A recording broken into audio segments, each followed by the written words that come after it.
దేవుని వాక్యాన్ని విందాము. ఈ నెలంతా కూడా నవంబర్ నెలలో రెండవ రాకడను గూర్చిన వర్తమానములు పరిశుద్ధాత్మ దేవుడు మనకు వినిపించాడు. రాత్రి కాలంలో కూడా గోని హాల్లో బల్లారులో అక్కడున్న సంఘ బిడ్డలైన వారు ఎంతో చక్కగా వారు ఏర్పాటు చేసుకున్నారు. అందరికీ వారే భోజనాలు ఏర్పాటు చేసుకొని వారి ఇళ్లలో కొన్ని ఆ స్వీట్స్ తయారు చేసుకొని ఆ వీధిలో ఉన్న వారందరినీ పిలిచి, రండి ఈ రోజున మేము రాకడ పండుగ చేస్తున్నామని చక్కగా అక్కడ కార్యక్రమాన్ని ఏర్పాటు చేశారు. రాత్రి కాలంలో కడబూరను గూర్చిన వర్తమానము దేవుడు అందించారు. బూర మోగినప్పుడు ఏమి జరుగుతుందో, ఆ తర్వాత బూరలు మ్రొగుతాయి, అప్పుడు ప్రపంచము ఏమైపోతుందో, ఆ మాటలన్నీ కూడా వాక్య వర్తమానాన్ని దేవుడు అందించారు. అక్కడ ఒక కుమారుడు తాను ఇంజనీర్ గా జాబ్ చేస్తూ ఉన్నాడు. మన చర్చికి రాడు, కానీ ఎప్పుడైనా అక్కడ కార్యక్రమం జరిగినప్పుడు వాక్యం వినడానికి వస్తాడు. ఆ కుమారుడు సాక్ష్యం చెప్తున్నాడు, అయ్యా ఈ కాలములకు అవసరమైన మాటలు ఇవే. ఈ కాలము ఇప్పుడు జరుగుతున్న పరిస్థితుల్లో చాలా అవసరమైన బోధ ఇదే. నాకు చాలా సంతోషం వేసిందయ్యా, చక్కగా దేవుని రాకడ గురించి ఎంతో వివరముగా దేవుడు మీతో మాట్లాడారని ఆ కుమారుడు సాక్ష్యం చెప్పాడు.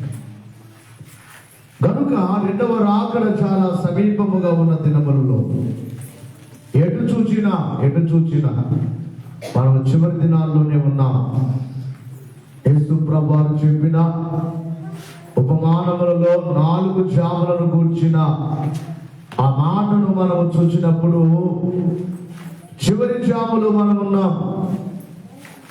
7 సంఘముల యొక్క ఆ మాటను 7 సంఘములలో కూడా చివరి సంఘములో మనం ఉన్నాం, చివరిలోకి వచ్చాం. అలాగనే బైబిల్ గ్రంథములో యేసు ప్రభువు ఉపమానములు చెప్పారు. 7 ఉపమానములు చెప్పారు. 7 ఉపమానములలో కూడా మనము చివరి ఉపమాన కాలములోనే ఉన్నాం. బైబిల్ గ్రంథంలో దానియేలు గారు వివరించిన నెబుకద్నెజరుకు దేవుడు చూపించిన ప్రతిమను గురించి దానియేలు వివరించారు. ఆ వివరించిన ప్రతిమ యొక్క రూపములో చివరి పాదముల రూపములో మనమున్నాం, పాదముల కాలంలో ఉన్నాం. ఏ రీతిగా చూసినా దేవుని రాకడ దగ్గరగా ఉన్నది. కనుక రాకడ దినములలో ఉన్నాము. కనుక మనము రాకడకు సిద్ధపడాలి అంటే రాకడను గురించి తప్పకుండా మనం నేర్చుకోవాలి. అంత తెలుసు అని అనుకోకూడదు. నాకు కూడా ఇంకా నేను నేర్చుకోవలసినది చాలా ఉన్నది. నా ఊపిరి ఆగేంత వరకు నేను నేర్చుకోవాలి. దాదాపుగా 20 సంవత్సరాలకు పైగా దేవుని వాక్యమును బోధించుచున్నను. ఎన్నో ప్రసంగాలు చెప్పగలిగిన శక్తిని దేవుడిచ్చినప్పటికీ కూడా ఎన్నో నోట్సులు, ఆ నోట్సులన్నీ వాక్యము ఆ నోట్స్ పూర్తి అవ్వగానే ఈ నోట్స్ కూడా చివరికి వచ్చింది. సంవత్సరానికి ఒక నోట్స్ పూర్తయిపోతుంది. కొన్నిసార్లు నోట్సులు లేకుండానే కొన్ని వాక్యాలు చెప్పడం జరుగుతుంది. ఏది ఏమైనా దేవుని రాకడ చాలా సమీపముగా ఉన్నది. ఇక చివరిలోనికి కొద్దిగా ఉంది. క్రిస్మస్ కాలానికి అయిపోతుంది. ఇక నేను నేర్చుకుంటూనే ఉండాలి, ఇంకా రాసుకుంటూనే ఉండాలి. కనుక దేవుని యొక్క విశ్వాసులారా, రాకడను గురించి మనం తెలుసుకోకపోతే రాకడ మేఘం ఎక్కలేము అన్నారు దైవజనుడు. తెలుసుకోవాలి. వినుట, విశ్వసించుట, ఆజ్ఞకు విధేయులైనుట, ఈ పనులు మూడు చేయువారే పరలోక వాస్తవ్యులగుట అన్నాడు. వినుట, విశ్వాసించుట, ఆజ్ఞకు విధేయులై మనుట. వినుట, విశ్వాసించుట, ఆజ్ఞకు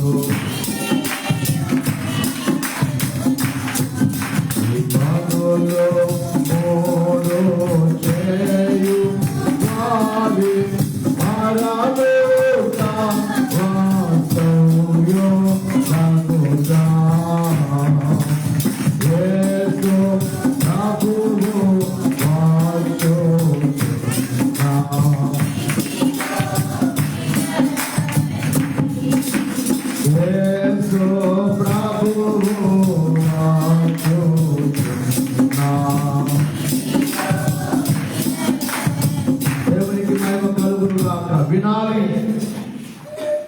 వినడము చాలా ప్రాముఖ్యమైనది. చిన్నపిల్లలకు చోటు కూర్చోండి, తిరగొద్దు, కూర్చోండి, కూర్చోండి, ఇలా చూడండి. అందరూ కూడా తిరగొద్దు, ఇలా తిరగొద్దు. ప్రియులను గమనించాలి.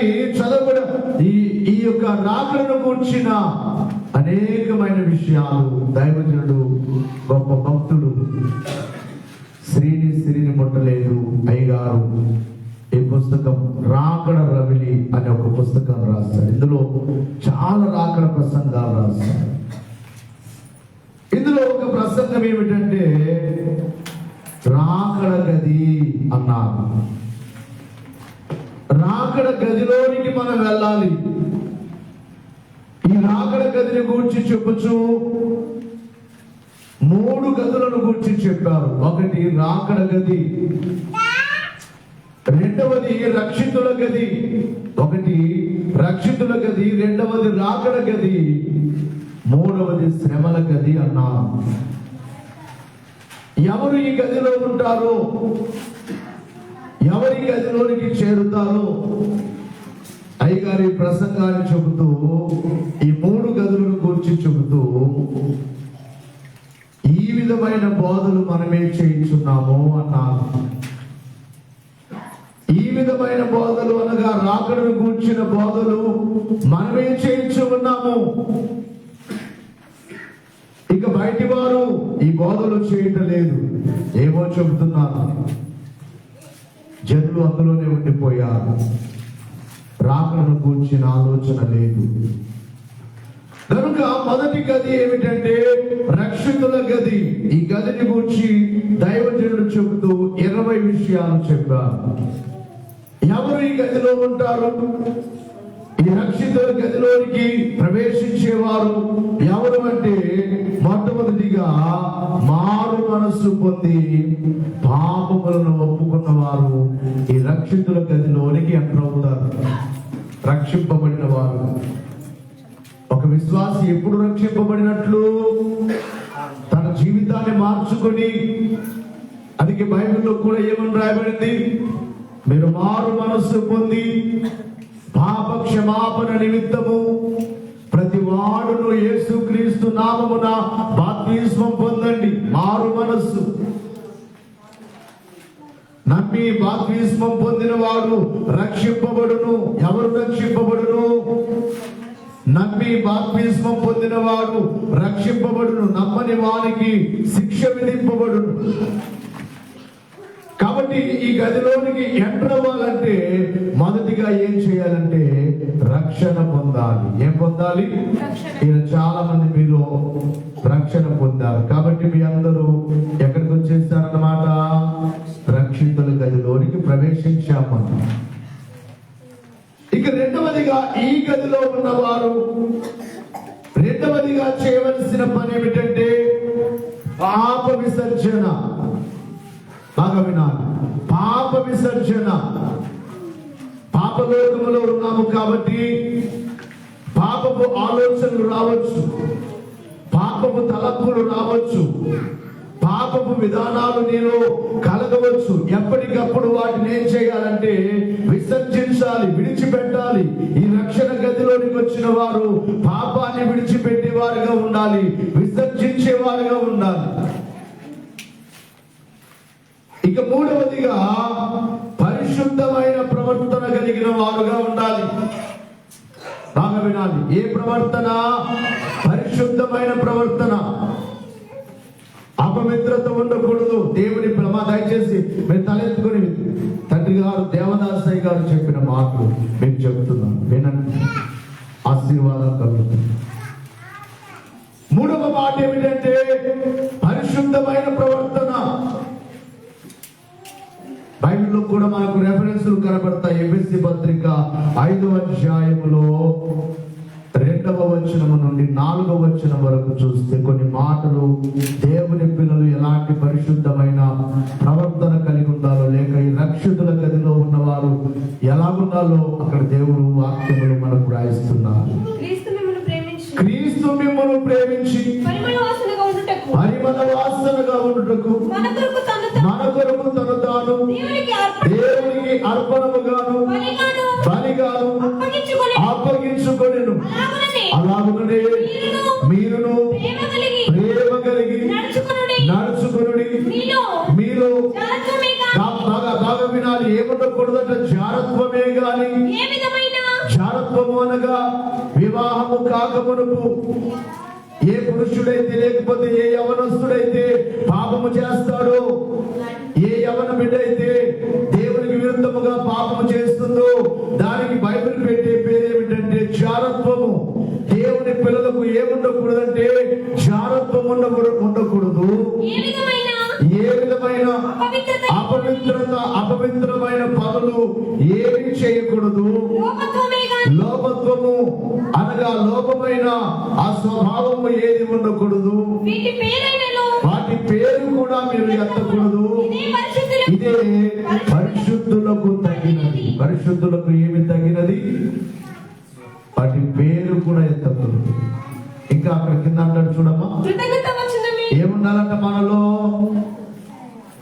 రక్షితుల గదిలో ఉన్న వారిలో ఏముండాలంట?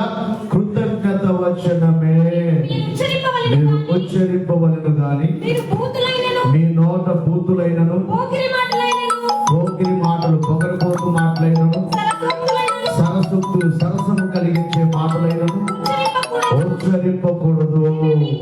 ఇవి మీకు తగవు.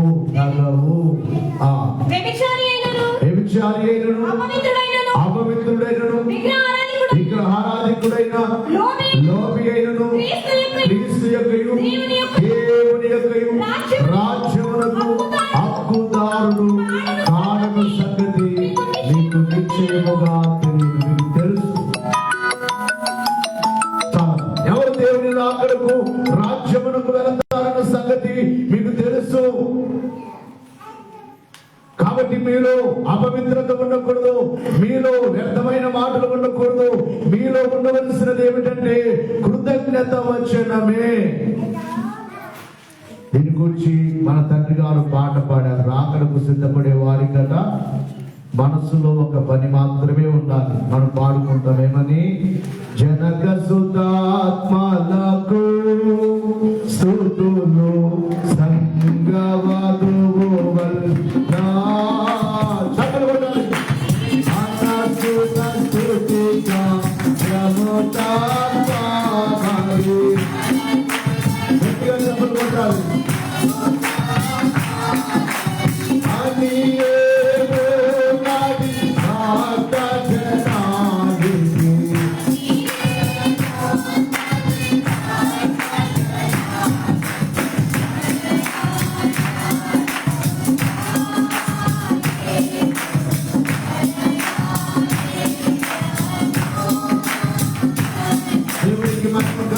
గాక. ఏముండాలంటే మనసులో అయ్యమ్మా ఒకే పని ఉండాలంట. ఏ పని? ఏ పని? స్తుతి పని. మనసులో ఎప్పుడు దేవునికి స్తుతి, మనసులో ఎప్పుడు ఆయనే తలంచుకుని స్తుతించున్నారు. ఏ గదిలో ఉన్నవారు? రక్షితుల గదిలో ఉన్నవారు. ఇక 4వదిగా దైవజనుడు తెలియజేస్తూ, ఈ రక్షితుల గదిలో ఉన్నవారు అన్ని ప్రార్థనలు చేయాలి. ఏ ప్రార్థన అయితే చేయాలో చేయవలసిన ప్రార్థనలన్నీ చేయాలి. అన్ని అంశాలు ప్రార్థన చేయాలి. మన తండ్రి గారు దేవదాసయ్య గారు లోకమంతటి కొరకు ప్రార్థన చేసేవాడు. లోకమంతటి కొరకు, సర్వ సృష్టి కొరకు. అందుకే అయ్యగారు రాసిన ముగింపు ప్రార్థనలో సర్వ సృష్టి కొరకు ప్రార్థన ఉంటుందండి. ప్రతి పని చేసే వారి కొరకు, అందరి నిమిత్తమై ప్రార్థన ఉంటుంది ముగింపు ప్రార్థన. కనుక ప్రియులారా, మీ అందరికీ చెప్పే మాట, నీవు ఎన్ని ప్రార్థనలు చేయాలో చేయవలసిన ప్రార్థనలన్నీ చేయాలి. అసలే ప్రార్థన లేదు కొంతమందికి. ఇంకే ప్రార్థన చేస్తారు? ఆదివారమే రావడమే మహా గగనం. ఏమైపోయింది? గగనం అయిపోయింది. కొద్దిసేపు కూర్చోవడమే కష్టం. ఇంకేంటి? ఇక ఏం లేదు. ఏడేళ్ళ శ్రమలే. ఇంకా ఏడేళ్ళ శ్రమలే. మేము మా బోధ మాదే. మేము సిద్ధపడతాం, మేము వెళ్ళిపోతాం. ఇంకా రాకడ వర్తమానాలు నాకు అనిపించింది. ఇక మందిరాలు ఈరాల్లో ఈ వారంలో అయిపోతుంది. నిన్న వెళ్ళి బండలు మాట్లాడి వచ్చేసారు.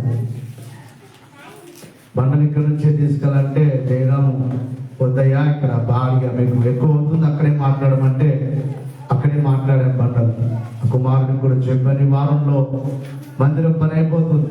ఇక గోనాల్లో ఒకటి మందిరం కడితే నాకు మందిరాల మీద ఇక పని లేదు. దేవదాసయ్య గారు చెప్పినట్లుగా 7 మందిరాలు కట్టినట్టు ఇక 2 మందిరాలు కడితే చాలు. ఇంకా నా ఆశ ఏమిటంటే రాకడ బోధ ప్రతి వీధిలోనికి వెళ్ళి వీలైతే ఒక 3 రోజులు మీటింగ్స్ పెట్టి, రాకడ ఇదిగో రాబోతుంది, నీవెలా సిద్ధపడాలో. ఎందుకంటే ఇక వినని వారికి ఎంత చెప్పినా కష్టమే. ప్రార్థన చేసుకోవట్లేదు చాలా మంది. ఈ రక్షిత గదిలో ఉన్నవారు అన్ని ప్రార్థనలు చేయాలన్నారు అయ్యగారు. అన్ని ప్రార్థనలు, అన్ని అంశాలు. ఇక్కడ మేము 18 అంశాలు పెట్టి ప్రార్థన చేస్తున్నాం ప్రతి శుక్రవారం. ఇందులో కూడా అన్ని ఉన్నాయి. టోటల్గా ఇంకా చాలా ఉన్నాయి, కానీ చాలా వరకు అన్ని చేర్చి ప్రార్థన చేస్తున్నాం. కాబట్టి మీ అందరికీ చెప్పే మాట, ఆ ప్రార్థన చేయడానికి పేరు రాశారు చాలా మంది పేరు. ఇంకేం చెప్పాలి? ఇంకా చెప్పము.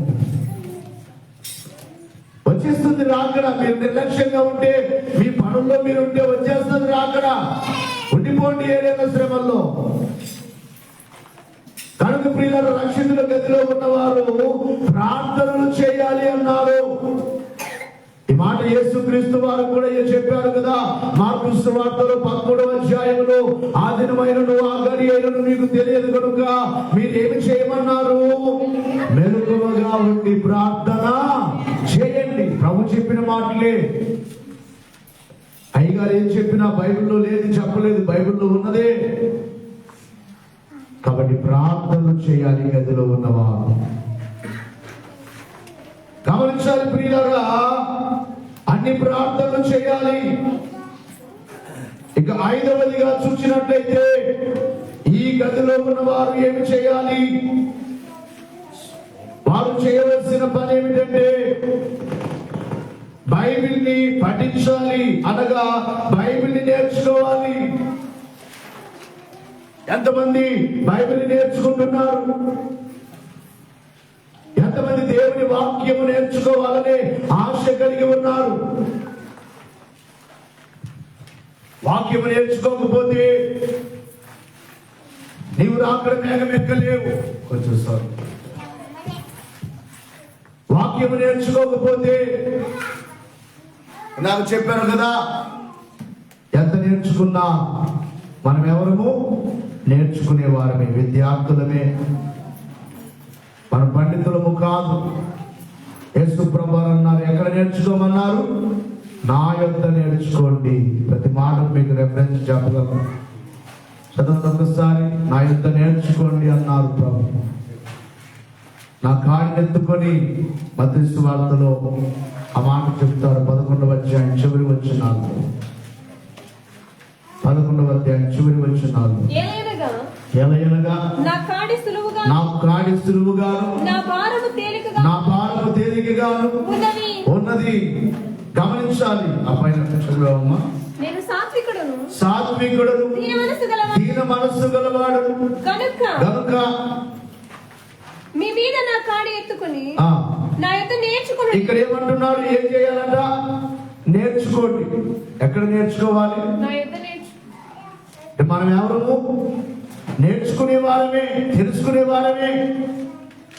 మన జీవితం ఉన్నంత వరకు తెలుసుకునే వారమే. ఎందుకంటే బైబిల్ చాలా గొప్పది. అంత మాకు తెలుసు అనడానికి అవకాశం లేదు.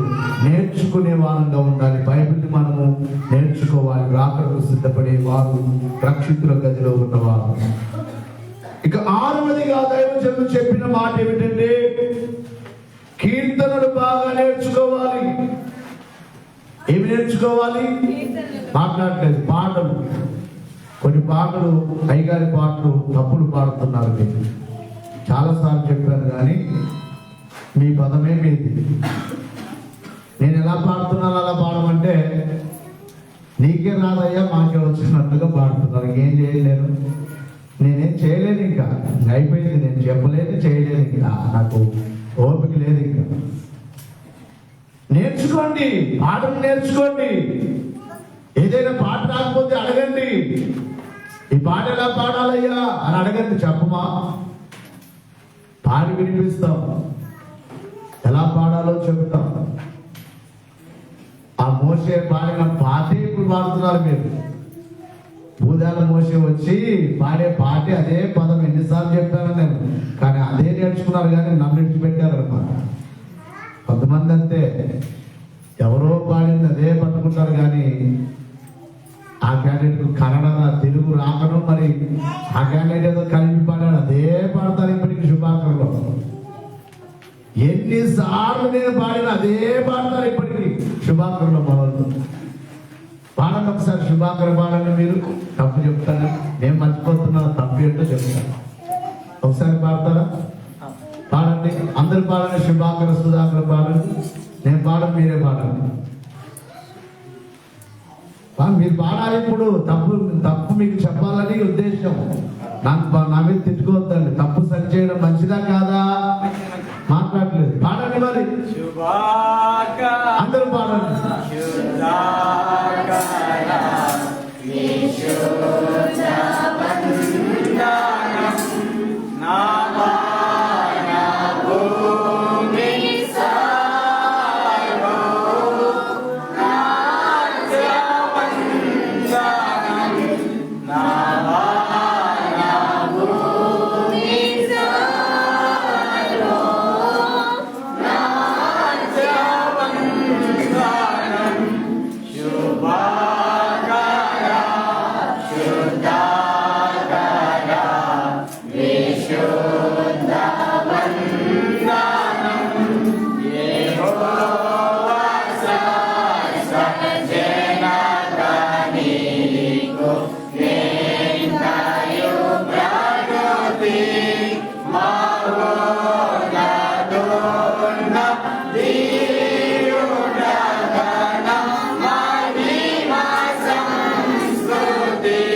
పుస్తకం చూసి పాడుతున్నాను కాబట్టి కరెక్ట్ పాడుతున్నాను.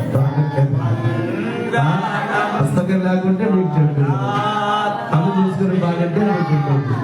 పాడండి.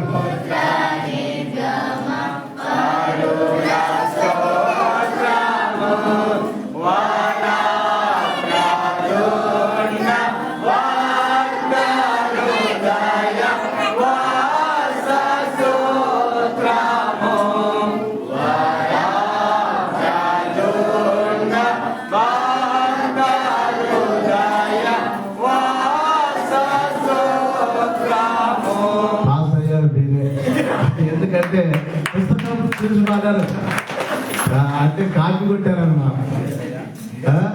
కాపీ కొట్టేశారు కాబట్టి పాస్ అయ్యారు. మీరు ఎప్పుడైనా కళ్ళు పూసుకొని పాడేటప్పుడు ఆపుతారు సార్, తప్పకుండా ఆపుతారు. మోసే రాగాన్ని మీకు వినిపిస్తారు తప్పకుండా. దేవునికి మహిమ కలుగును గాక. ఏం నేర్చుకుందాం? పాటలు నేర్చుకుందాం, కీర్తనలు, ఆత్మీయమైన పాటలు. దైవజనుడు పాడిన పాటల్లో ఎన్నో ఆశీర్వాదాలు ఉన్నాయి. ఆ పాటలు మనం పాడుతుంటే మనకు ఆశీర్వాదాలు కలుగుతాయి. ఆ పాటలు, ఆ కీర్తనలు పాడుతూ ఉంటే మనకు స్వస్థత కలుగుతుంది. ఆ కీర్తనలు మనం పాడుతూ ఉంటే మనకు ధైర్యం కలుగుతుంది, శ్రమలో మనకు ఆదరణ కలుగుతుంది. కాబట్టి రాకడ గదిలో, ఈ రక్షితుల గదిలో ఉన్నవారు పాటలు బాగా నేర్చుకోవాలి అన్నారు. ఇక 7వదిగా చూసినట్లయితే ఈ రక్షితుల గదిలో ఉన్నవారు ఏమి చేయాలి? ఇతరులకు బోధించాలి. నీవు విన్న వాక్యాన్ని ఇతరులకు, దేవుని మాటలు చెప్పాలి. ఎంతమంది చెప్పగలుగుతూ ఉన్నారు? ఇతరులకు నీవు నమ్మిన దేవుని గురించి, నీవు విన్న వాక్యమును ఇతరులకు బోధించాలి. రక్షితుల గదిలో ఉన్నవారు చేయవలసిన పని. 8వదిగా చూసినట్లయితే దేవుని మందిరమునకు క్రమము తప్పకుండా వెళ్ళాలి.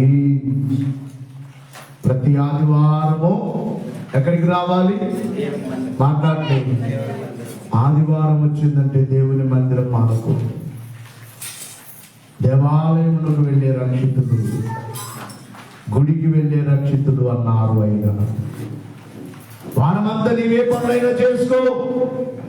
ఆదివారం వచ్చిందంటే అది దేవునికి ఇవ్వవలసిన సమయము.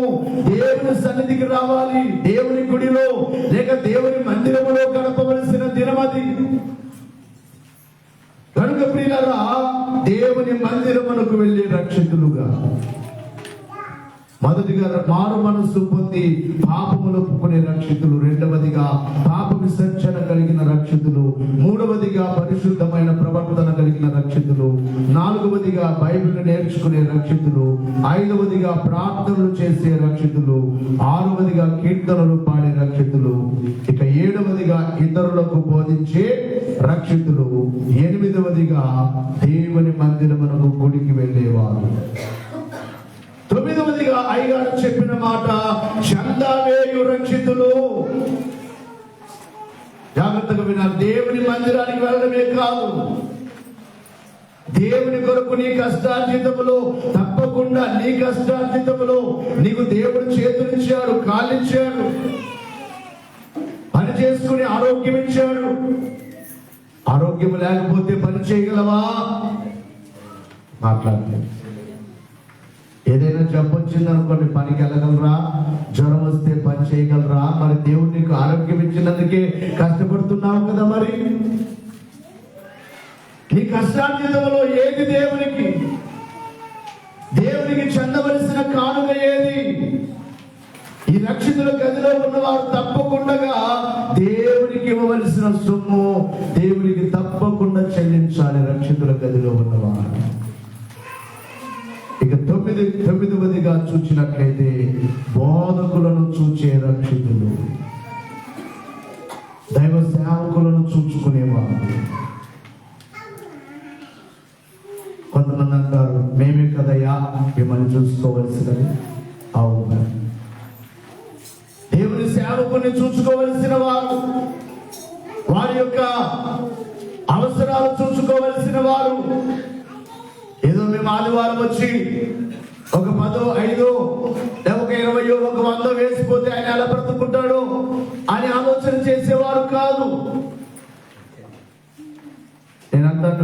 రూపాయలతో వారం అంతా మీరు బ్రతకగలరా? ఆలోచన చేస్తున్నారా? ఎప్పుడైనా ఆలోచన చేసిన వారి వారంలో దేవుడు నాకు ఎంత ఇచ్చారు. అందుకే బైబిల్లో ప్రతి ఆదివారం మనం కొంత సొమ్ము దేవునికి సిద్ధపరచుకోవాలన్నా.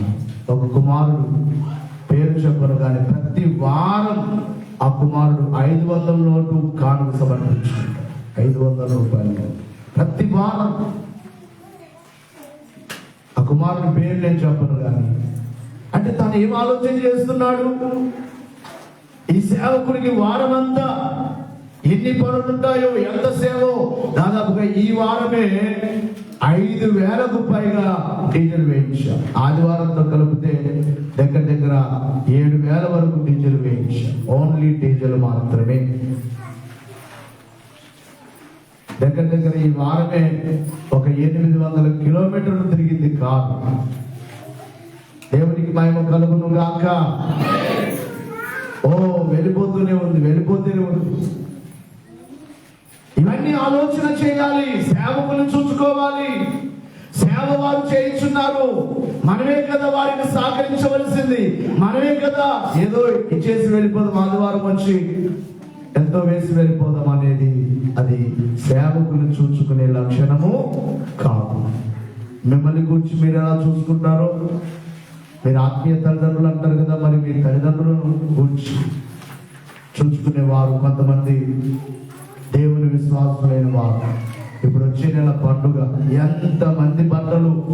కొంతమంది అయ్యా మీరు ఎలాంటివైనా పట్టించుకోండి, కొంత సొమ్ము కానుక ఇచ్చేస్తారు, వద్దన్నా కూడా తీసుకోండి అయ్యా బట్టలు తీసుకోండి అంటే ఏంటి వారి ఆలోచన?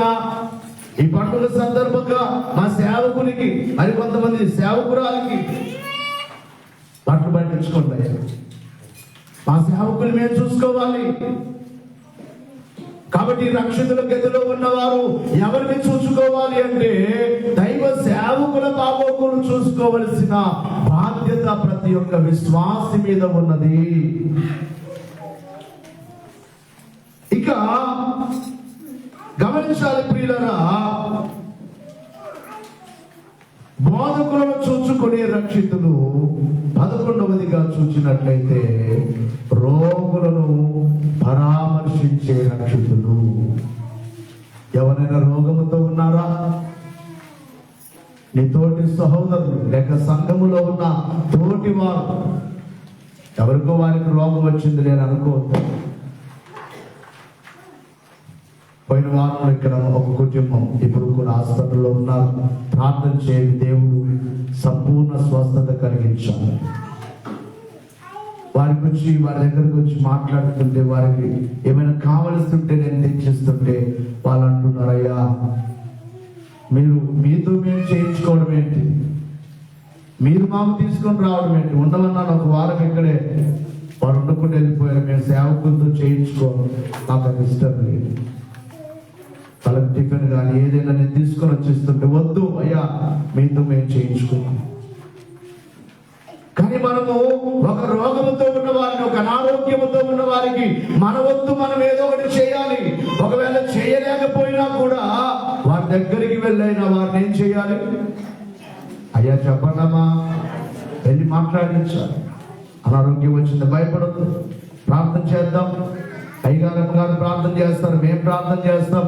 దేవుడు తప్పకుండా నీకు కార్యం చేస్తారని వారి దగ్గరికి వెళ్ళి కనీసం వారితో కొన్ని మాటలైనా నీవు మాట్లాడాలి. అయ్యగారు అన్నారు, రోగులను దర్శింపబోయి రోతాయని భావించవద్దు. ఎవరొద్దు? మాట్లాడలేదమ్మా, రోత. కొంతమందికి ఏదైనా అనారోగ్యం వచ్చిందనుకో, వాళ్ళ దగ్గరికి వెళ్ళి మాట్లాడడానికి వారి దగ్గర రోత, వారి రోగమును బట్టి వాసన వస్తూ ఉంటుంది. చాలా సార్లు ఎలిజబెత్ అమ్మ మేము వారింటికి వెళ్ళినప్పుడు ఒక రోజున వారింటి ముందు ఆ తల్లి ముందే భోంచేస్తున్నాను, నేను పిల్లలు భోంచేస్తున్నాను. ఆ తల్లి నన్ను అంది ఒక మాట, అయ్యా వాసన వస్తుందయ్యా నా దగ్గర, ఇక్కడ భోంచేస్తున్నాను, నా దగ్గర వాసన వస్తుందయ్యా, ఇక్కడే భోంచేస్తున్నారు మీరు అనండి. అమ్మ అలా అనుకోవద్దు, నువ్వు శ్రమలో ఉన్నావు, నువ్వు శ్రమలో ఉన్నావు. ఎవరికైనా రావచ్చు ఆ పరిస్థితి, రేపు నాకు రావచ్చు, నీకు రావచ్చు.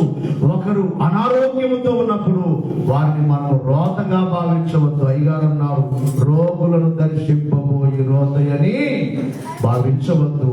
బాగుపడు పర్యంతం వరకు పరిచర్య చేయుట మెరుగు అన్నారు అయ్యగారు. బాగయ్యేంత వరకు ఏం చేయాలి వారికి? ఒకవేళ భార్యకు బాగోలేదా, భర్త బాగయ్యేంత వరకు పరిచర్య చేయాలి. భర్తకు బాగోలేదా, బాగయ్యేంత వరకు పరిచర్య చేయాలి. తల్లిదండ్రులకు బాగోలేదా, నీ తండ్రే కదా, నిన్ను పెంచిన వాడు కదా, నిన్ను పోషించిన వాడు కదా. అనారోగ్యం వచ్చింది, వయసు అయిపోయింది, ఇప్పుడు మంచాన పడిపోయాడు, ఏం చేయాలి పిల్లలు? అట్లాంటిది ఏం చేస్తారు? త్వరగా పోవాలంటారు. ఏం చేస్తారు చెప్తున్నాను నేను. ఏమంటారు? ಹೋಗಿದ್ರೆ ಚೆನ್ನಾಗಿರ್ತದಯ್ಯ ಅಂటారు నాతోనే కొంతమంది అంటారు. నేను విన్న మాటలు మీకు చెప్తున్నాను. అంటే పరిచర్య చేయడానికి విసుగు, వెళ్ళిపోతే బాగుంటుంది. కాబట్టి రోతగా భావించవద్దు. రోగులను దర్శించే రక్షితులు అన్నారయ్య. రోగులను దర్శించే రక్షితులు. దేవదాసయ్య గారి కాలంలో, మన కాలంలో ఎలాగైతే కరోనా వచ్చిందో ఆ కాలంలో ఒక వ్యాధి ఉండేది. ఏ వ్యాధి? దానికి పేరేమిటి? కలరా అని ఒక వ్యాధి ఉండేది. మా నాన్న కూడా చెప్పారు. మా అబ్బా, మీరైతే కలరా తాత అంటారు. 5 మంది అన్నదమ్ములు, 5 మందిలో మా నాన్న వాళ్ళ నాన్నను చంపేశారు, మా అబ్బను చంపేస్తారు. ఆ ఊర్లో వారిదే జరిగేది. ఆ ఊరంతా కూడా భయపడేవారు. 5 మందికి అంత రౌడీజం చేసేవారు. మా అబ్బ 5 మందిలో ఒక ఆయన కొడుతుంటే మా నాన్న వాళ్ళ నాన్న ఒక పెద్ద బండరాయి తీసుకొని అతని భార్య కాలు పట్టుకుందట. అయ్యా, ఇదిగో ఇలా చేయొద్దు, నా భర్తను చంపొద్దు అంటే ఆమె ఎంత కాళ్ళు పట్టుకున్నా కూడా విడిచిపెట్టకుండా ఆ పెద్ద బండరాయి తీసుకొని ఆయన 2 కాళ్ళ మీద వేస్తే 2 కాళ్ళు ఇరిగిపోయాయి. అంత రౌడీచారు. అందుకే వీళ్ళు డైరెక్ట్ గా చంపలేమని చెప్పి మందు పెట్టి, ఆ దినాల్లో వైద్యములో మందు కలిపి, విషం కలిపి చంపేశారట. మా నాన్న మా అత్తవారు చిన్నగా ఉన్నప్పుడు. రెండవ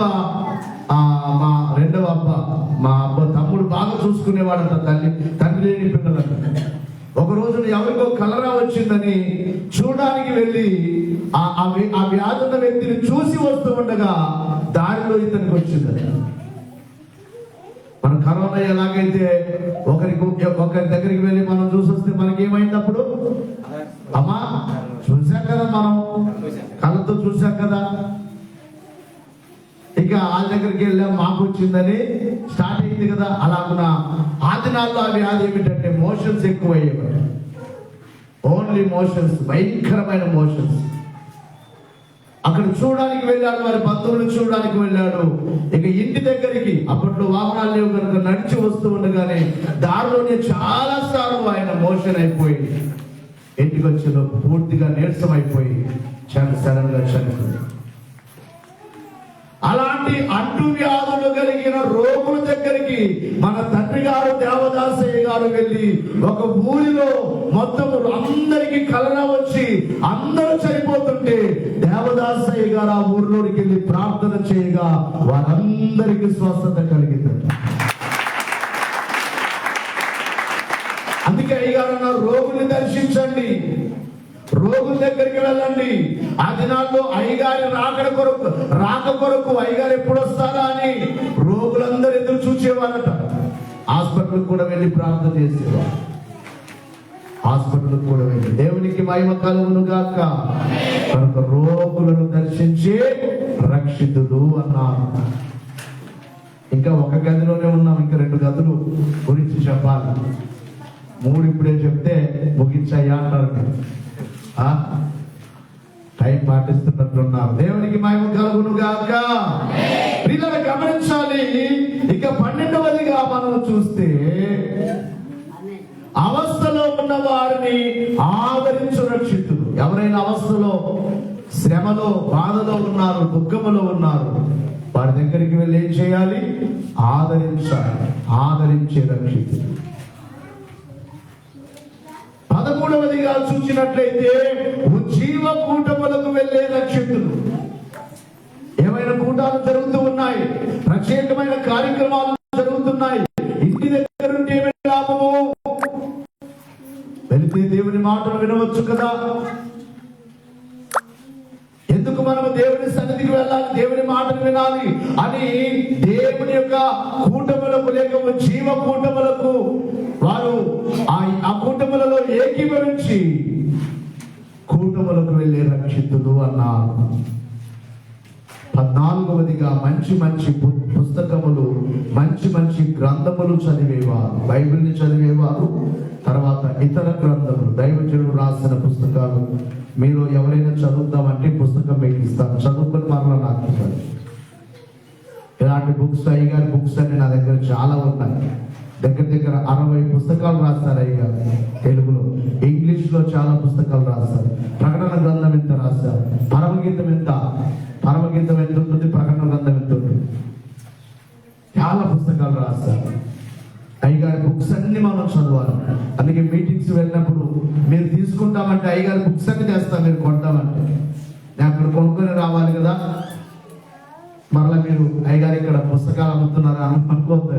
నేను అక్కడ డబ్బులు పెట్టి రావాలి కనుక మీకు తీసుకుంటామంటే తెస్తాను అయ్యగారి బుక్స్ అని. మంచి మంచి పుస్తకాలు ఏం చేయాలట? చదవాలి. ఏ గదిలో ఉన్నవారు మాట్లాడలేదు, రక్షితుల గది. రక్షితుల గది ఎన్ని అయ్యాయి చెప్పండి అమ్మయ్యా? 13. ఇక 14వదిగా 15వదిగా చూసినట్లయితే శ్రమలను ఓర్చుకునే వాళ్ళ యొక్క శ్రమ పడే రక్షితులు.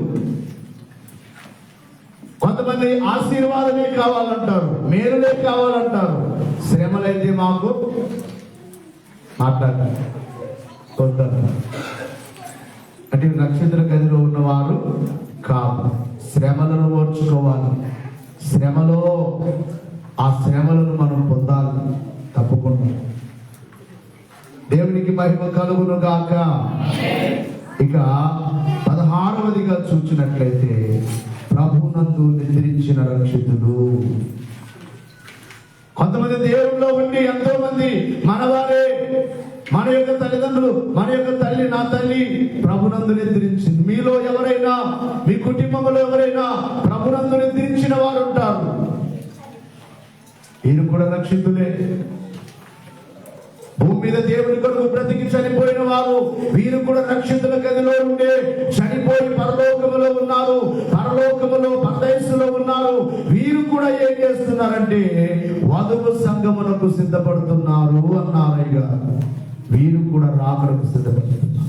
ఇప్పుడు పరలోకానికి వెళ్ళిన వారందరినీ ఆయన మరలా ఏం చేస్తారంట? వచ్చేటప్పుడు వెంట పెట్టుకొని వస్తాడు. అంటే ఇప్పుడు వారు మనము ఇద్దరు ఇక్కడ మనం కింద సిద్ధపడుతున్నాం, వారేమో పైన సిద్ధపడుతున్నాం. కింద సిద్ధపడే వారమేమో ఇవన్నీ పనులు చేయాలి. మనం ఎన్ని పనులు చేయాలి? ఎంతవరకు చెప్పాను చూడండి. ఈ పనులన్నీ చేయాలి. వీరి పనులన్నీ ముగించుకొని ఎక్కడున్నారు? ఇప్పుడు ప్రభునందు నిద్రించిన వారు ఎక్కడున్నారు? పరలోకములో ఉండి పరదేశంలో సిద్ధపడుతూ వారు ఆయన వచ్చిన రాకడలో తిరిగి రావడానికి వారు సిద్ధంగా ఉన్నారు. దేవునికి మహిమ కలుగును గాక. ఇక 17వదిగా చూసినట్లయితే హతసాక్షులైన రక్షితులు అన్నారు. హతసాక్షులు అంటే దేవుని కొరకు చెప్పబడుట. మనం ఒక యవన కుమారుని సువార్త చెబుతుంటే చంపేశారు. వారి తల్లి అంటుంది, ఏడవట్లేదు, సంతోషంగా చెబుతుంది, నా కుమారుని దేవుడు తీసుకొని వెళ్ళాడు, దేవుని రాజ్యంలో ఉన్నాడు నా కుమారుడు, దేవుని కొరకు చనిపోయాడు నా కుమారుడు, దేవుని కొరకు, దేశం కొరకు చనిపోతే ఎంతో గొప్పగా చెప్తాను. దేవుని కొరకే నా కుమారుడు చనిపోయాడు, నాకే బాధ లేదంటుందాన్ని. దేవుని సువార్త చెబుతూ ఉండగా అత సాక్షులైన రక్షితులు. ఎందరో దేవుని కొరకు చంపబడ్డారు. గమనించాలి. ఇక ప్రియులను గమనించాలి. 19గా చూస్తే రాకడకు ముందు మోక్షమునకు వెళ్ళు రక్షితులు. రాకడకు ముందు, ఇక రాకడ కొద్ది రోజులు వస్తుందనగా మోక్షానికి వెళ్ళేవారు కూడా రక్షితులే అన్నారు. ఇక 20గా చూసినట్లయితే అక్కడ నుండి రాకడ కొరకు కనిపెట్టేవారు. పరలోకములో నుండి లేక పరదేశులో నుండి క్రీస్తు రాకడ కొరకు కనిపెట్టే రక్షితులు. ఈ 20 లక్షణములు కలిగిన వారు ఏ గదిలో ఉన్నారు? గట్టిగా చెప్పాలి, రక్షితుల గది.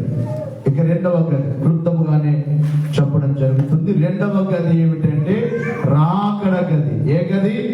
గట్టిగా చెప్పాలి, మీ అందరికి అర్థం అవ్వాలి. ఏ గది? రాకడ గది. దీనికి అయ్యగారు 10 విషయాలు చెప్పారు.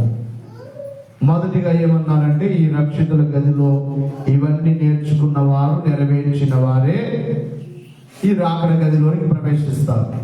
ఇప్పుడు చెప్పినవన్నీ చేసేవారే రెండవ గదిలోనికి ప్రవేశిస్తారు. ఏ గది అది?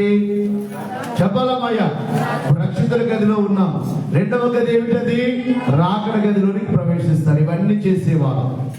ఇప్పుడు చెప్పినట్లుగా మారు మనసు పొందిన వారు, పాప విసర్జన కలిగిన వారు, పరిశుద్ధమైన ప్రవర్తన కలిగిన వారు, బైబిల్ నేర్చుకునేవారు, అన్ని ప్రార్థనలు చేసేవారు, అలాగే కీర్తనలు నేర్చుకునేవారు, అలాగే గుడికి ఇతరులకు బోధించేవారు, అలాగే మందిరంలోకి వెళ్ళేవారు, అలాగే చందా వేసేవారు, అలాగే బోధకులను చూసుకునేవారు, అలాగే ప్రియుల రోగులను దర్శించేవారు, పరామర్శించేవారు, అలాగే జీవకూటములకు అవస్థలో ఉన్న వారిని చూసుకునేవారు, జీవకూటములకు వెళ్ళేవారు, మంచి మంచి గ్రంథాలు పుస్తకాలు చదివేవారు, శ్రమపడేవారు. ఈ రీతిగా ప్రభునందు నిద్రించిన వారు. అలాగే గమనించాలి, 15 విషయాల వరకు మనం భూమి మీద ఉన్నాం కాబట్టి చేయాలి. తర్వాత పరలోకానికి ప్రభునందు నిద్రించిన వారు, వధువు సంఘ రక్షితులుగా ఉన్నవారు, రాకడకు ముందు ప్రభు సన్నిధికి వెళ్ళిన వారు, అక్కడ నుండి రాకడ కొరకు కనిపెట్టేవారు. వీరందరూ రక్షితుల గదిలో ఉన్నారు. ఈ గదిలో నుండి రెండవ గదిలోనికి ప్రవేశించాలదే ఏ గది చెప్పండి ప్రియులారా? రాకడ గది. ఇక్కడ మీరు 10 విషయాలు చేయాలట. మొదటిది ఈ లక్షణాలని చేస్తూ ఎంటర్ అవుతాం. రెండవది ఏమిటంటే రాకడ తలంపు కలిగి ఉండాలి. ఏం చేయాలట? గట్టిగా చెప్పాలి. అయ్యగారు అన్నారు ఆ దినాల్లో బావులు ఆ దినాల్లో కనుక నీళ్లకు కడవలు తీసుకొని వెళ్ళేవారు. అవునా కాదా? మాట్లాడితే బిందెలు తీసుకొని వెళ్ళేవారు. కడవలు అంటే అర్థం కావట్లేదు. బిందెలు తీసుకొని వెళ్ళేవారు. నీళ్లు చాలా ఇబ్బంది. ఆ దినాల్లో బోర్లు ఉండేవి కాదు కదా. బావులకు వెళ్ళేవారు, చేదుకునేవారు.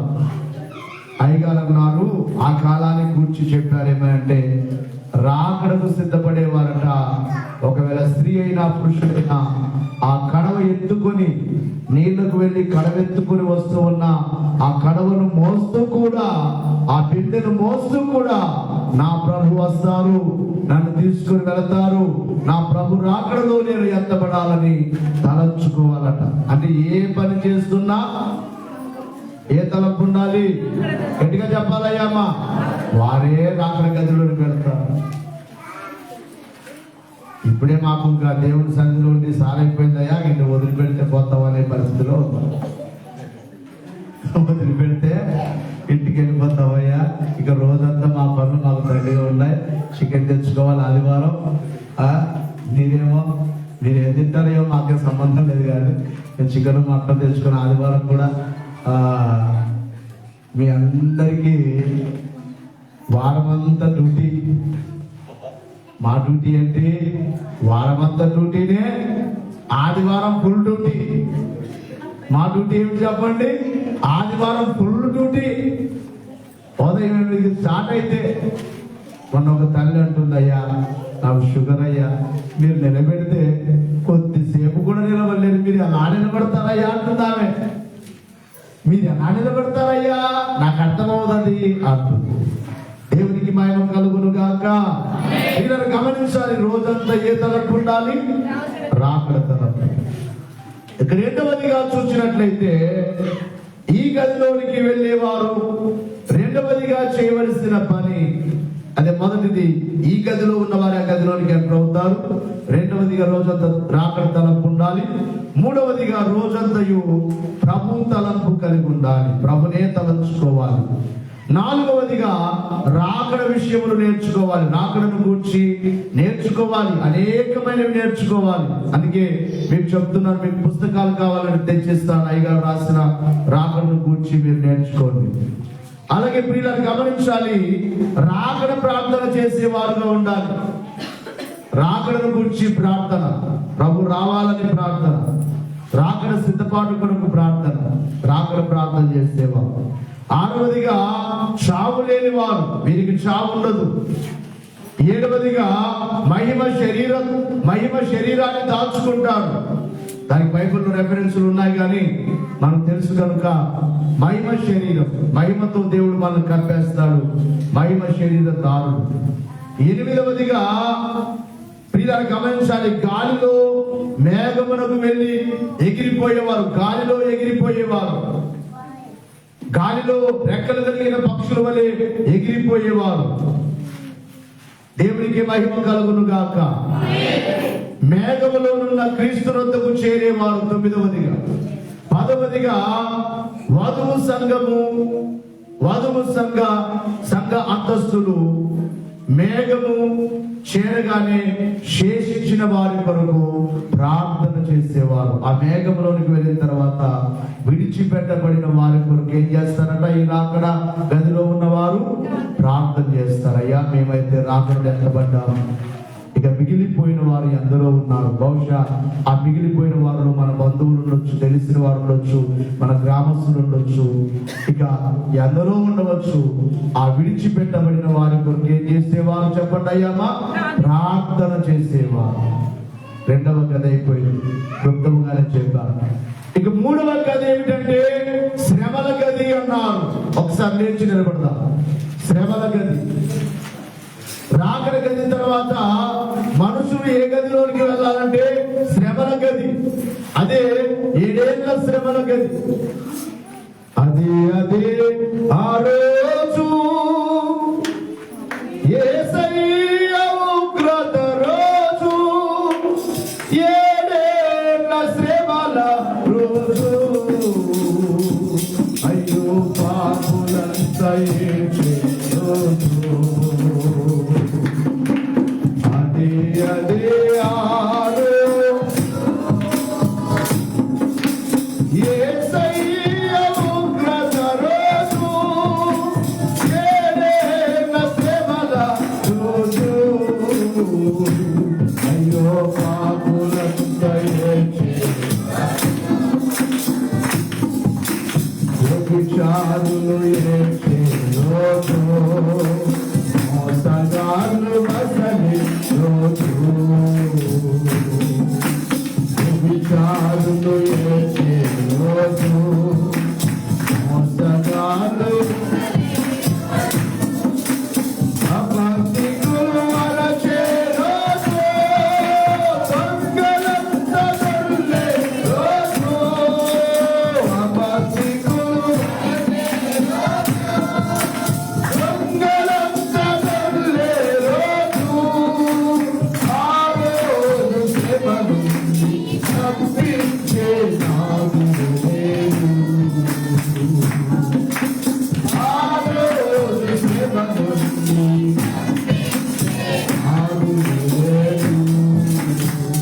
ఈ రోజున పాపం చేసేవారు నవ్వుతూ ఉన్నారు, వ్యభిచారము చేసేవారు అని సంతోషం అనుకుంటున్నారు, ఒకరిని మోసము చేసేవారు ఒకరిని మోసము చేసి మేము బాగున్నాం అనుకుంటున్నారు, అబద్ధములు ఆడుతూ మా జీవితం సాగేసుకుంటున్నాం, అబద్ధాలతో మేము బ్రతికేస్తున్నాం అనుకుంటున్నారు.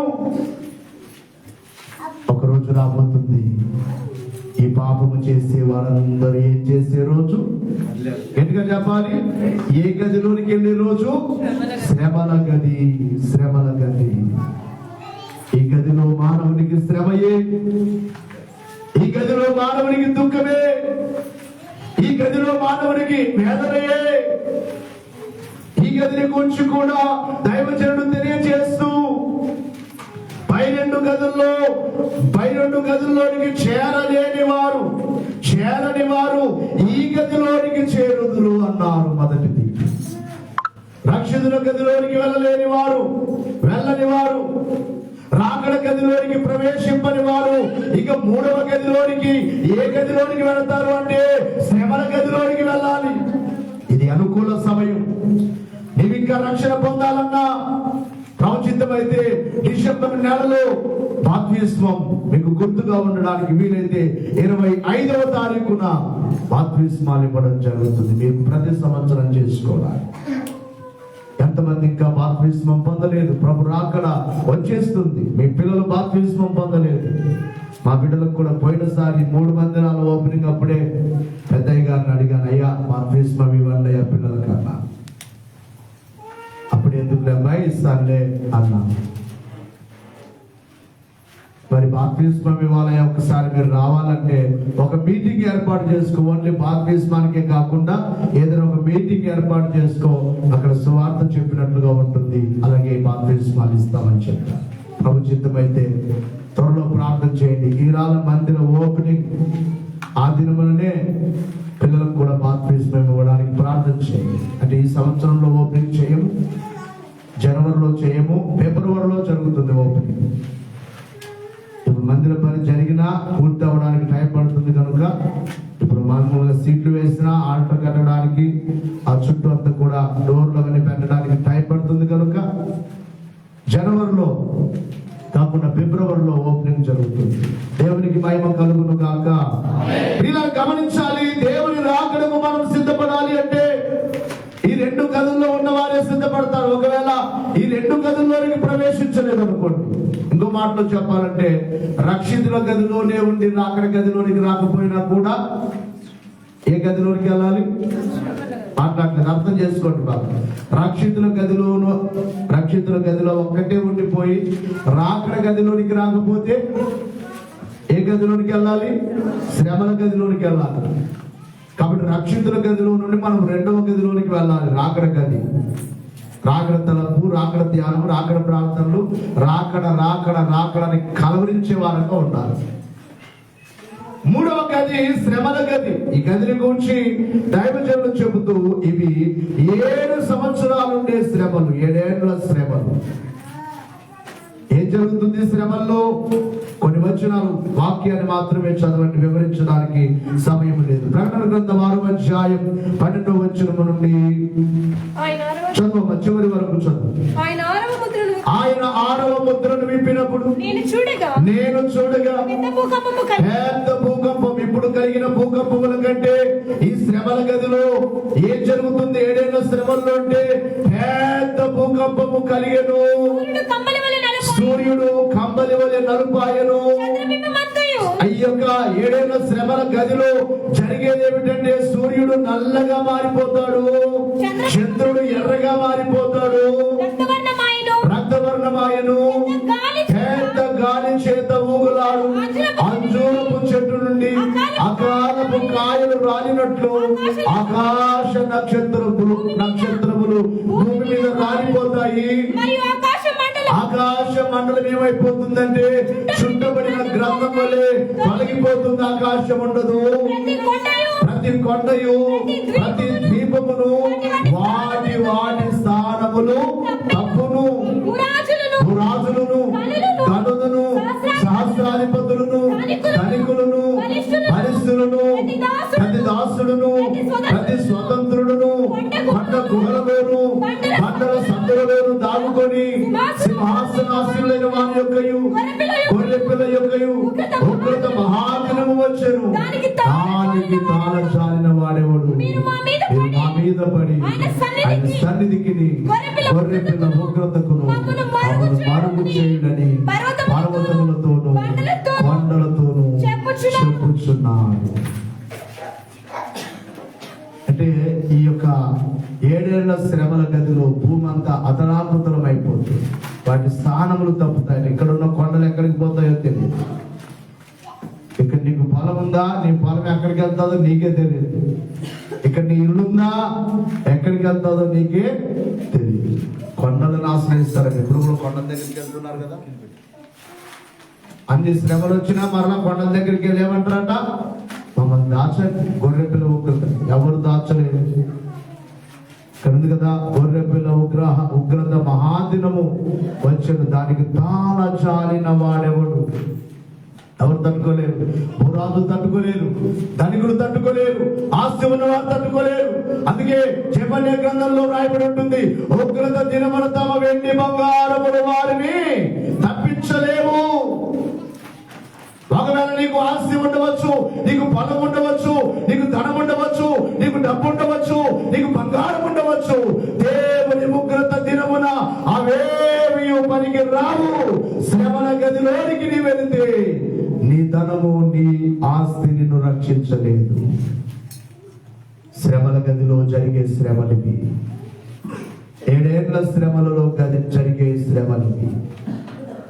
ప్రకటన గ్రంథం 8వ అధ్యాయములో 8వ వచనం నుండి 11 వరకు చదువు. చాలు, అక్కడ వరకు చదువు. రెండవ దూత బూర ఊదినప్పుడు అగ్ని చేత మండుచున్న పెద్ద కొండ వంటిది ఒకటి సముద్రములో పడవేయబడెను. అందువలన సముద్రము 3వ భాగము రక్తమాయను. సముద్రములోని ప్రాణము గల జంతువులని 3వ భాగము చచ్చెను. ఓడలలో 3వ భాగము నాశనమాయను. 3వ దూత బూర ఊదినప్పుడు దివిటి వలె మండుచున్న ఒక పెద్ద నక్షత్రం ఆకాశము నుండి రాలి నదుల 3వ భాగములోను నీటి బుగ్గల మీదను పడెను. ఆ నక్షత్రమునకు మాచిపత్రి అని పేరు. అందువలన నీళ్లలో 3వ భాగము మాచిపత్రి ఆయను. నీళ్లు చేరైనందున వాటి వలన మనుషులలో అనేకులు చచ్చిపోతారు. ఈ శ్రమల గదిలో రాత్రి చెప్పాను, అక్కడ టోటలుగా మనిషి మీదకి శ్రమ. మొదటిగా తినే ఆహారం మీదకి వస్తుంది. ఆహారం దొరకదు, ఆహారం అంతా కాలిపోతుంది. ఆహారం ఫలములు, మనం తినే ఫలాలు, మనం తినే ధాన్యం అంతా కాలిపోతుంది. మొదటి శ్రమలో మొదటి బూర ఊదినప్పుడు రాత్రి చెప్పడం జరిగింది.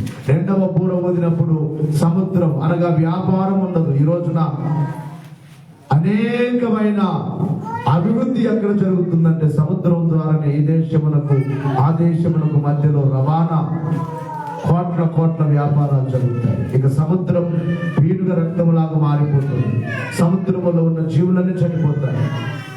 కాబట్టి వ్యాపారం మీద కడతాడు 2వ దెబ్బ. 3వదిగా ఇక్కడ నీళ్లు. ఆహారం లేకపోయినా బ్రతకలేదు, వ్యాపారం వర్తకము లేకపోయినా బ్రతకలేదు. ఏ పని లేకపోతే బ్రతకగలమా? అమ్మా చెప్పండి అయ్యా, బ్రతకలేము. 3వదిగా నీళ్లు త్రాకపోతే బ్రతుకుతామా? నీళ్లుంటాయి కానీ ఎలా ఉంటాయి? చేదు. మాచిపత్రి అనగా చేదు. కన్నడలో విషయం అంటారు కదా, చేదుని విషయం. సాధారణంగా మనకు నేను చెప్తూ ఉంటాను, ఒక విష సర్పం కోరికింది, కాటు వేసింది అనుకోండి, ఎంత విషయం ఉంటుంది అందులో? ఒక 2 డ్రాప్లు వదులుతుంది అంటారు. ఒక గ్లాసు నిండా వదులుతుందా మనకి? ఒక 2 చుక్కలు లోపలికి వదిలేస్తే కొన్ని గంటల్లోనే మనిషి ఏమైపోతాడు? చచ్చిపోతాడు. 2 చుక్కల విషయానికే చనిపోతే, పరిశుద్ధాత్మ దేవుడు ఇచ్చే మాటలు మీకు చెప్తున్నాను. ఒకవేళ నీళ్లు తప్పికెత్తున్నాయి, ఒక వాటర్ బాటిల్ నిండా నీళ్లు త్రాగేసామనుకోండి, ఏమైపోతామంటే అక్కడ ఉంది, వాటి వలన అనేకులు చచ్చిరి. ఈ గది పేరేమిటి? శ్రమల గది. ఏ గది చెప్పండి అయ్యమ్మా, మీ అందరికి అర్థమవుతుందా? దయచేసి ఆ గదిలోనికి మనం వెళ్ళకూడదు, మన పిల్లలు వెళ్ళకూడదు. అందుకే ఒక కీర్తనలో పాడతాం కదా, రాకడ ధ్వనులే భూమిలో ఎటు చూచిన వినబా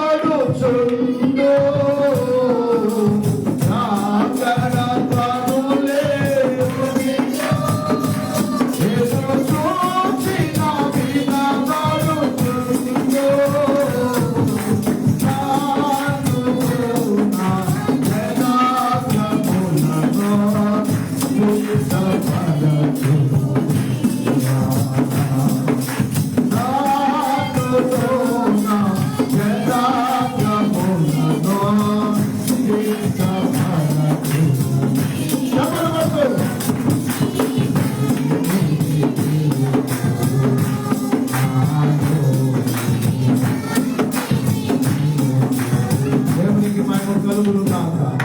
ఈ రాకడ ధ్వనులు వినబడుచున్న దినములలో నీవు ఒక ప్రార్థన చేసుకోవాలయ్యా, నన్ను సిద్ధపరచుము. నన్ను మాత్రమే కాదు, నా జనాంగములను కూడా. నీ జనాంగములు, నీ బంధువులు కావచ్చు, నీ స్నేహితులు కావచ్చు, నీ ఇంటి పక్కన వారు కావచ్చు, నీ వీధిలో వారు కావచ్చు, నన్ను సిద్ధము చేయి, నా జనాంగములను కూడా సిద్ధము చేయి. ఒకవేళ నీవు రక్షితుల గదిలో, రాకల గదిలోనికి వెళ్ళావు, నీ ఇంట్లో ఎవరైనా శ్రమల గదిలో ఉంటే నీకు సంతోషం ఉంటుందా? అమ్మ చెప్పండి అయ్యా. అందుకే అందరూ మారు మనసు పొందండి, అందరూ మార్చుకోండి జీవితాలు. నిర్లక్ష్యముగా ఉండవద్దు. ఇక సమయం లేదు, దగ్గర పడుతుంది. చూస్తున్నాం, వాతావరణంలో మార్పు చూస్తున్నాం. చలి ఎప్పుడో డిసెంబర్ జనవరిలో వచ్చేది, ఇంత చలి. ఆరంభమే 5 గంటలకే స్టార్ట్ అయింది. 5 గంటలకే చలి వచ్చేస్తుంది, బయటకు వెళ్ళలేదు.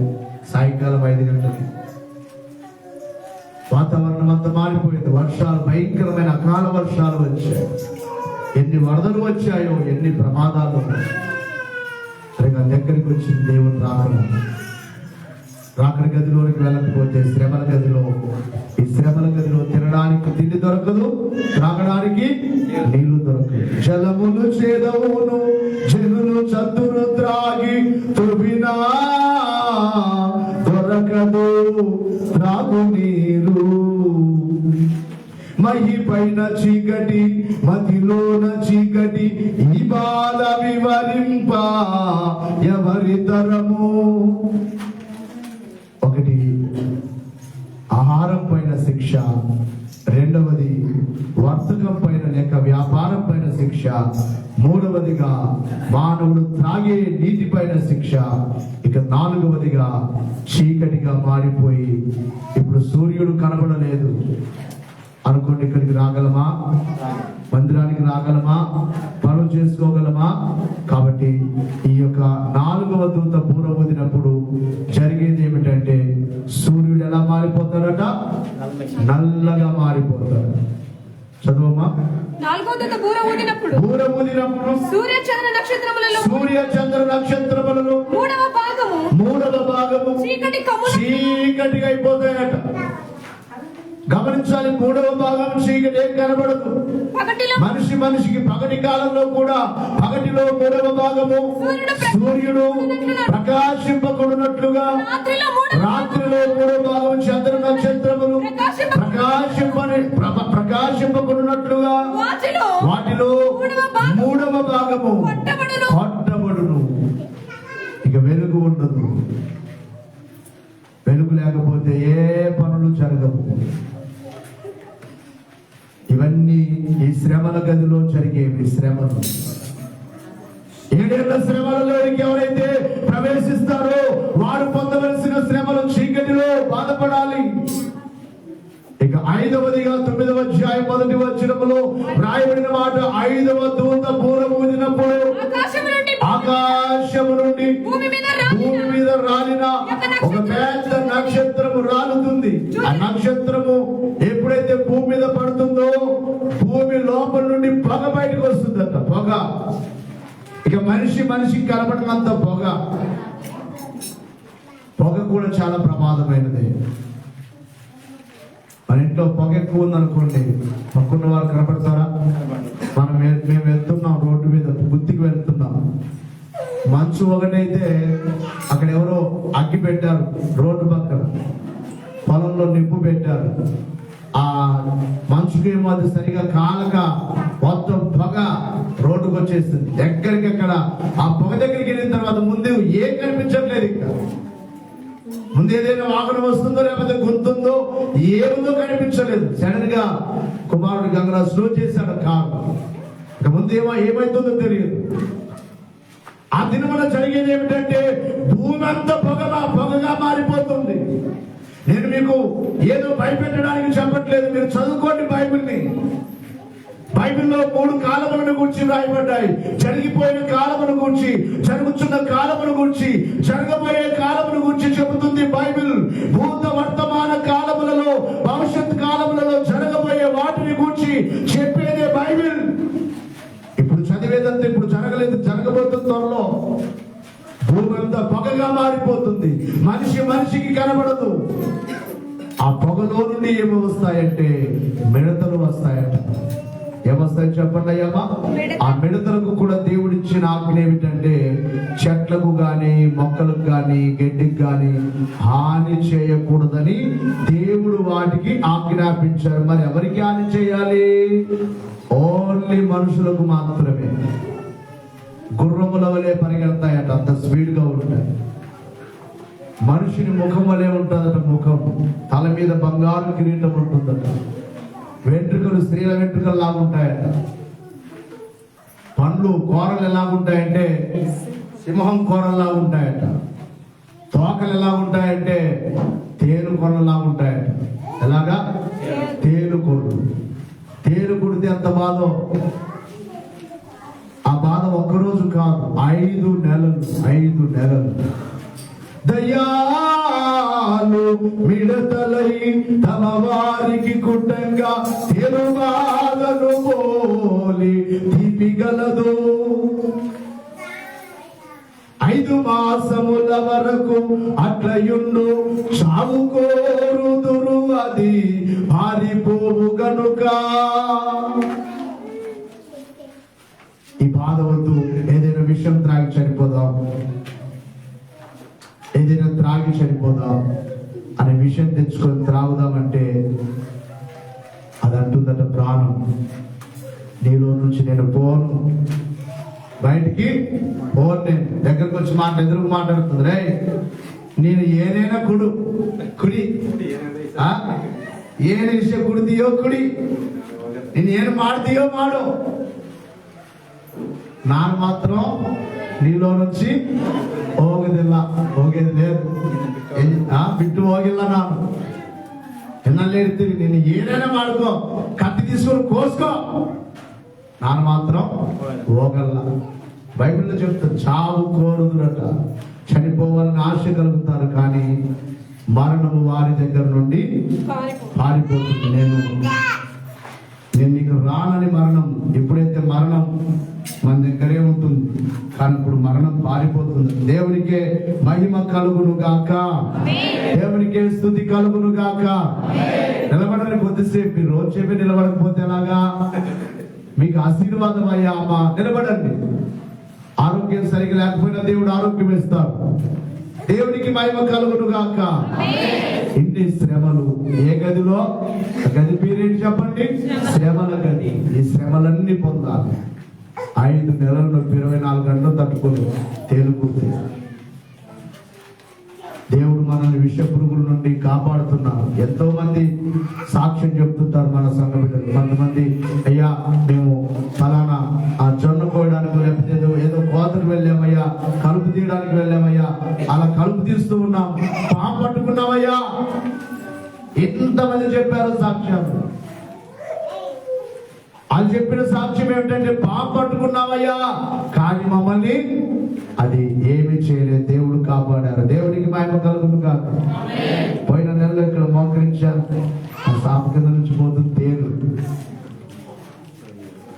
ఆ రోజు పాస్టమ్మ ఇంటి దగ్గర మటన్ చేసింది, స్వల్ప చపాతీలు రొట్టెలు ఉంటే తినిపోతుంది. నేను తినాలి, ఇప్పుడు వచ్చిన తర్వాత తింటాను. ఒకవేళ తేలు గుడ్డుంటారో తినేవన్నా, నాకు తెలుసు నా దేవుడు నాకు వచ్చిన తర్వాత నేను తింటా, దాన్ని ఇప్పుడు ఎందుకు. ఎప్పుడు కూడా నేను కార్యక్రమానికి ముందు మటన్ కానీ చికెన్ కానీ ఎప్పుడు తినలేదు, తినను కూడా, ఎగ్గు కూడా తినను. ప్రార్థన అయిన తర్వాత తింటా. మీరేం పెట్టినా ప్రార్థనకు ముందు భోంచేయండి, మటన్ భోంచేయండి అంటే తినను, చికెన్ తినమంటే తినను. ఇంట్లో కానీ బయట కానీ ఎప్పుడు కూడా. కొంతమంది ఆదివారం మటన్ చికెన్ ఒకసారి వేసేసుకొని కడుపులోకి వేసేసుకొని వస్తారు కొంతమంది. దేవుని సన్నిధికి ఎప్పుడు అలాగా రాకూడదు. ప్రార్థన అయిన తర్వాత ఏమైనా తినండి. దేవునికి మహిమ కలుగును గాక. తేలు కుడితే ఎన్ని నెలలు బాధ ఉంటుందట? 5 నెలలు. ఇప్పుడు కుడితే ఎన్ని రోజులు బాధ? 24 గంటలు. ఇప్పుడు ఎప్పుడైతే కుట్టిందో ఆ టైం నుంచి మరలా ఆ టైం వరకు నీళ్ళు కూడా త్రాగకూడదు. నీళ్ళు తాగితే ఎక్కువ అవుతుంది. భోజనం చేయకూడదు తేలు కుడితే.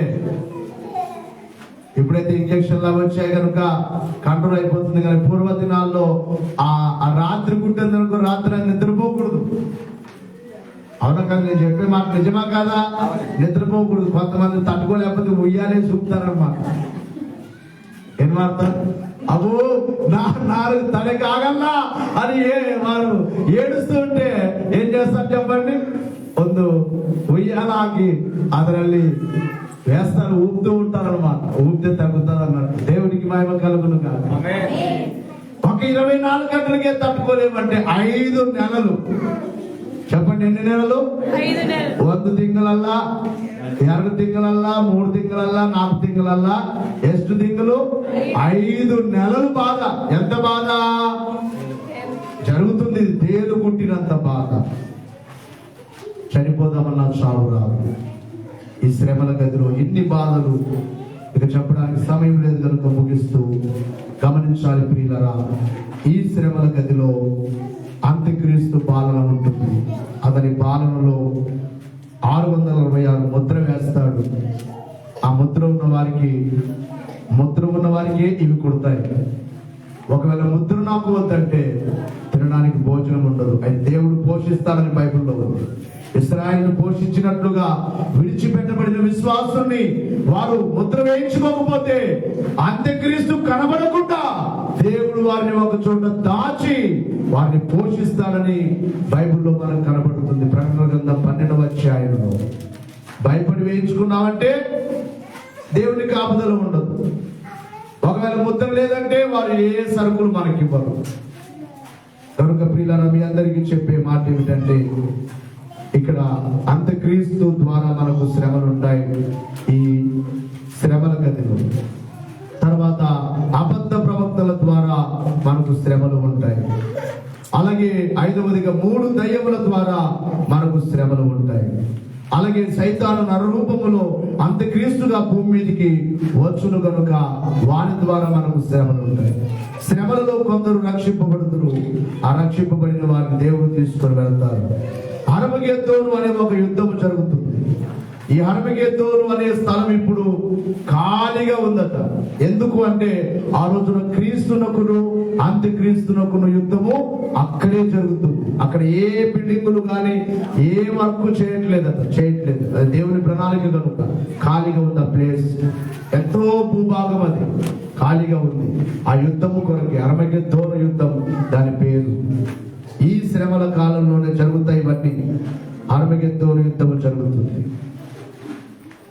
గమనించాలి ప్రియులారా. 9వదిగా అంత్యక్రీస్తు అబద్ధ ప్రవక్త 3 దయ్యములను దేవుడు తీసుకుని వెళ్లి అగ్నిగుండములో పడివేస్తాడు. 7 ఏళ్ల శ్రమల తర్వాత చివరిలో, 7 ఏళ్ల శ్రమల చివరిలో. ఇక 10వదిగా చూసినట్లయితే సైతాను దేవుడు పట్టుకొని మట్టు లేని కోతిలో 1000 ఏళ్ళు బంధిస్తాడు. 1000 సంవత్సరాలు. మనం విశ్వాస ప్రమాణంలో ఇవన్నీ ఉంటాయి. మీకు విశ్వాస ప్రమాణంలో చెప్పే మాటలన్నీ ఉన్నాయి. అందుకే జాగ్రత్తగా నెమ్మదిగా విశ్వాస ప్రమాణాన్ని ఆలకిస్తూ నమ్ముతున్నామని మనం చెప్పాలి. 1000 ఏళ్ల పరిపాలన జరుగుతుంది. అప్పుడు మరలా రాకడలో ఎత్తబడిన పెళ్లి కుమార్తె మరలా ఎక్కడికి వస్తారు?